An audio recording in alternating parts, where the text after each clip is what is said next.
Hello friends, welcome to my channel. तो चलिए देखते हैं आज यूपीएससी प्रीलिम्स 2024 के लिए डेली क्यूज 3/2/2024। तो जो हमारे चैनल पर नए हैं, चैनल को सब्सक्राइब जरूर कर ले ताकि आपको नोटिफिकेशन जो है मिलता रहे। ठीक है, तो आइए देखते हैं आज का पहला क्वेश्चन। तो पहला क्वेश्चन है, हाल ही में जारी इलेक्ट्रिसिटी 2024 रिपोर्ट निम्नलिखित में से किसके द्वारा जारी की गई थी। तो ध्यान देना है, ये जारी किया गया था ऑप्शन ए अंतर्राष्ट्रीय ऊर्जा एजेंसी। ठीक है, तो चलिए देखते हैं इसका डिस्क्रिप्शन आखिर क्या है। कल हाल ही में अंतर्राष्ट्रीय ऊर्जा एजेंसी इंटरनेशनल एनर्जी एजेंसी ने अपनी रिपोर्ट इलेक्ट्रिसिटी 2024 के साथ भारत की ऊर्जा भविष्य में महत्वपूर्ण अंतर्दृष्टि का अनावरण किया।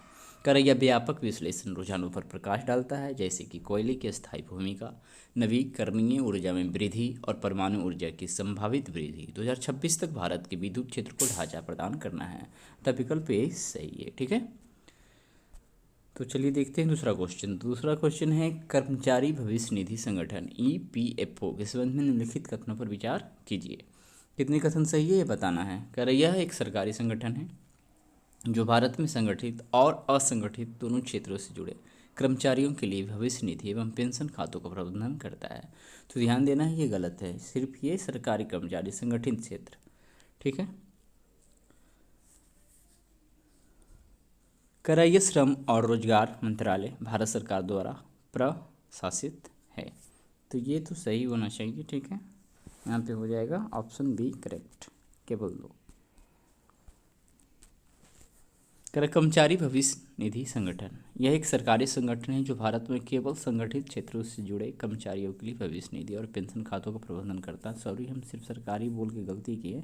संगठित क्षेत्र सिर्फ सरकारी को नहीं कहते हैं, कुछ छोटे प्राइवेट कंपनी भी हैं, लेकिन उसमें यदि क्या है वर्कर की संख्या अधिक है तो वो संगठित क्षेत्र ही कहते हैं। ठीक है, तो वो भी इसमें आएंगे। ठीक है, अतः कथन एक सही नहीं है। यह कर्मचारी भविष्य निधि और विविध प्रावधान अधिनियम 1952 को लागू करता है। यह श्रम और रोजगार मंत्रालय भारत सरकार द्वारा प्रशासित है। अतः कथन दो सही है। यह ग्राहकों और किए गए वित्तीय लेन देन की मात्रा के मामले में दुनिया के सबसे बड़े सामाजिक सुरक्षा संगठनों में से एक है। ठीक है, आगे देखते हैं आगे क्या है।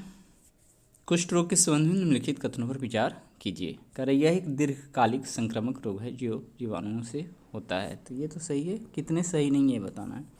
ऐसा माना जाता है कि यह केवल नवजात बच्चों को ही होता है। तो ये गलत है, नवजात बच्चों के साथ साथ बूढ़े जवान सबको होता है। यह वंशानुगत बीमारी नहीं है, बल्कि यह बूंदों ड्रॉपलेट्स के माध्यम से फैलती है। हवा में पानी की बूंद या फिर कुछ और पानी जनित या फिर हवा जनित कह सकते हैं। देखते हैं, ये भी सही है, सही नहीं है ढूंढना था, इसलिए केवल एक ऑप्शन ए।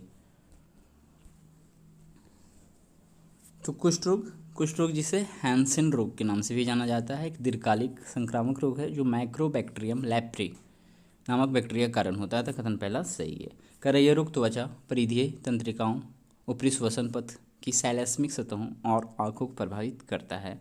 यह ज्ञात है कि कुष्ठ रोग बचपन से लेकर बुढ़ापे तक सभी उम्र में होता है। अतः कथन दूसरा सही नहीं है। कुष्ठ रोग अनुवांशिक नहीं होता है, लेकिन यह अनुपचारित रूप से निकटता और लगातार संपर्क के दौरान नाक तथा मुंह से बूंदों के माध्यम से फैलता है। कथन तीसरा सही है। बैटरी चालित इलेक्ट्रिक वाहन के संबंध में निम्नलिखित कथनों पर विचार कीजिए। कितने सही है बताना है।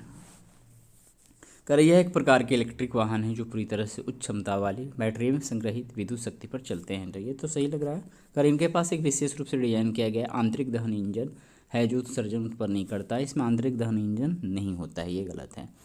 इसमें पहियों को चलाने के लिए इलेक्ट्रिक मोटर का उपयोग किया जाता है जो तत्काल आघूर्ण बल यानी टॉर्क और गति प्रदान करते हैं। तो ये तीसरा क्या है, सही है। ठीक है, तो केवल दो सही होगा, ऑप्शन बी यहाँ करेक्ट हो जाएगा। चलिए आगे देखते हैं।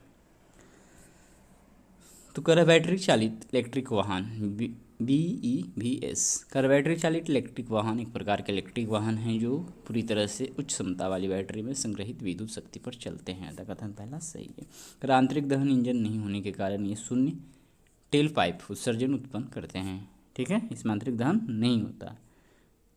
है वही है, बैटरी इलेक्ट्रिक व्हीकल्स VEV के पहियों को चलाने के लिए इलेक्ट्रिक मोटर का उपयोग किया जाता है जो पहियों को तत्काल आघूर्ण बल और गति प्रदान करते हैं। कथन तीसरा सही है।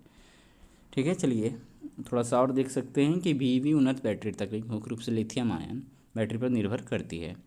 एलआई आयन बैटरियों में ऊर्जा घनत्व उच्च होता है, इसे लंबी दूरी तय की जा सकती है और इसका प्रदर्शन बेहतर होता है। ठीक है, विश्वविद्यालय अनुदान आयोग के संबंध में निम्नलिखित कथनों पर विचार कीजिए। कार्य यह वर्ष 2006 में भारत सरकार के एक वैधानिक संगठन के रूप में सामने आया। तो ये तो लग रहा है सही है ना, देखते हैं। करैया आयोग शिक्षा मंत्रालय के अधीन कार्य करता है, तो ये तो ठीक है। कर आयोग का अध्यक्ष केंद्र सरकार या किसी राज्य सरकार के अधिकारियों में से चुना जाता है, तो राज्य सरकार के अधिकारियों में से ये चुना नहीं जाता है। तो यहाँ पे केवल 2 है या 1, ये देख लीजिए, ये तो भी लग रहा है गलती है क्या। चलिए इसका आंसर देखते हैं ये क्या है। इसे तो बी होना चाहिए। आइए, अच्छा पहला भी सही नहीं है, ठीक है, क्योंकि पहला में हमको शक लग रहा था कि ये गलत है। तो आइए देखते हैं। ठीक है, इसका ऑप्शन ए सिर्फ होगा, बी नहीं होगा। ठीक है, कल 28 दिसंबर 1953 को विश्वविद्यालय अनुदान आयोग विश्वविद्यालय शिक्षा के मापदंडों के संबंध में निर्धारण और अनुरक्षण हेतु वर्ष 1956 में संसद के अधिनियम द्वारा स्थापित एक स्वायत्त संगठन है। कर विश्वविद्यालय अनुदान आयोग शिक्षा मंत्रालय के तहत कार्य करता है। केंद्र सरकार में एक अध्यक्ष, एक उपाध्यक्ष और 10 अन्य सदस्यों की नियुक्ति करती है। ठीक है, तो केंद्र सरकार करती है, न कि राज्य सरकार। कर यूजीसी शिक्षा मंत्रालय के तहत काम करता है। केंद्र सरकार यूजीसी में एक अध्यक्ष, एक उपाध्यक्ष, डबल हो गया क्या, चलिए कोई बात नहीं, और 10 अन्य सदस्यों की नियुक्ति करता है, अतः कथन 2 सही है। कराध्यक्ष ऐसे लोगों में से चुना जाता है जो केंद्र सरकार या किसी राज्य सरकार के अधिकारी नहीं होते हैं। ठीक है, बाकी सदस्य की बात, तो ये कथन तीसरा क्या है, सही नहीं है। ठीक है।